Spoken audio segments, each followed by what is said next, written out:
The M1 Mac Mini and 24 inches iMac are two very different computers. Sure, they're practically identical spec-wise, more on that later, but the ownership experience on offer from each device demands some exploration. The Mac Mini, for instance, is just a box. You don't receive anything else, bar the power cable. And that means you need to add a keyboard, mouse, monitor, and webcam. By comparison, the new 24 inches iMac comes with everything you need to get going. The screen is built in, along with a 1080p, yay, webcam, and you'll also find a keyboard and mouse stowed away in the box. For those who want ultra convenience and no need to invest time in researching and buying peripherals, the iMac is hard to beat. You simply order it, pay for it, unpack it and place it on your desk. Bosh, you've got a Mac. However, the Mac Mini does enable you to jump into the world of some pretty interesting peripherals. Mine, for instance, enabled me to finally get into the ultra-widescreen monitor game, and I've not looked back.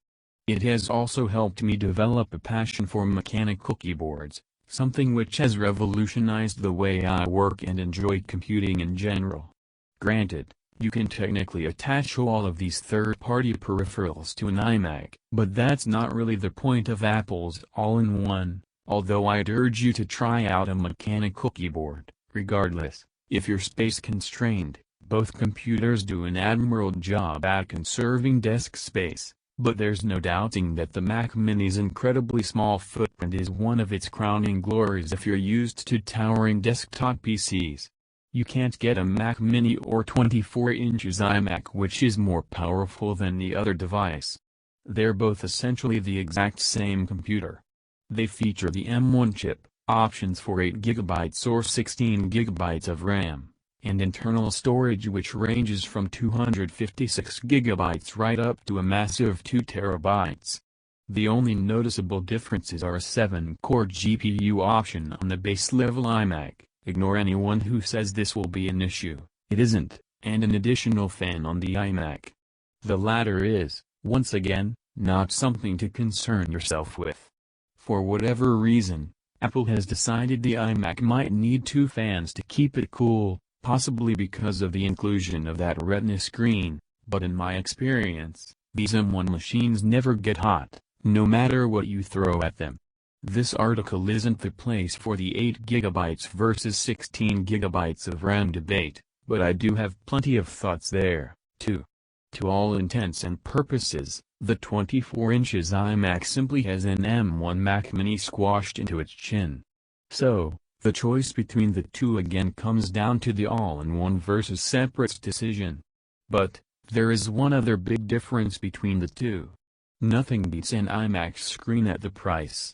When you consider that the base-level iMac is $1,299 and the equivalent Mac Mini is $699, you're essentially paying $600 for a 24 inches 4.5K, high-pixel density screen. This is a very good deal, trust me.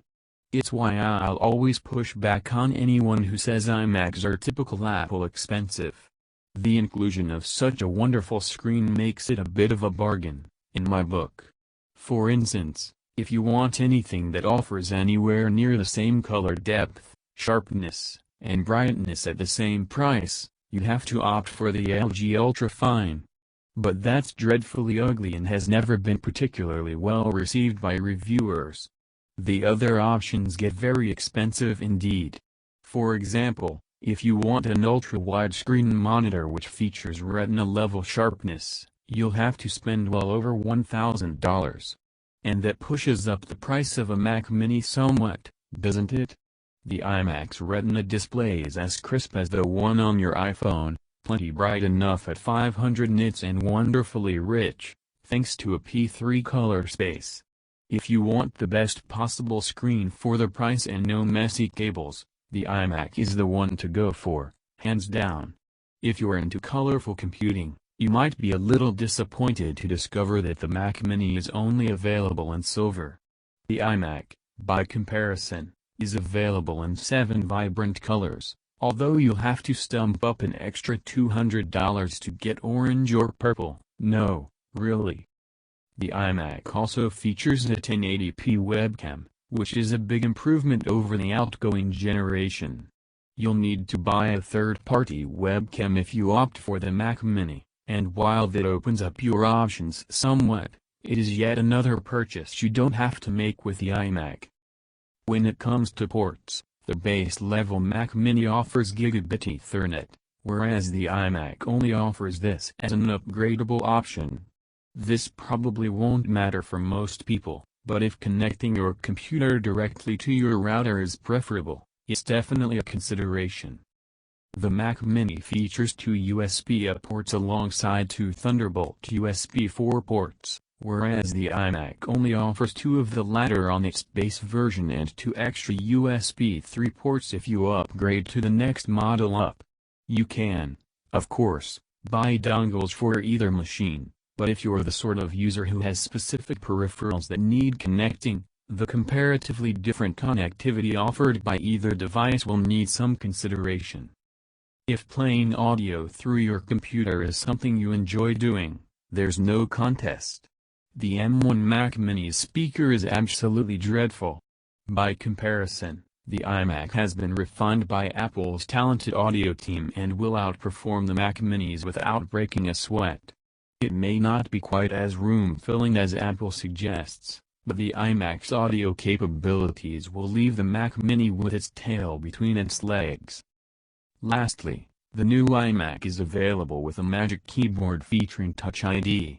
At the time of writing, it's not clear if this is compatible with other Macs when bought separately, if, indeed, it can be bought separately. Therefore, if biometric security is something that floats your boat, the iMac is the only choice. The Mac Mini doesn't feature Touch ID or Face ID,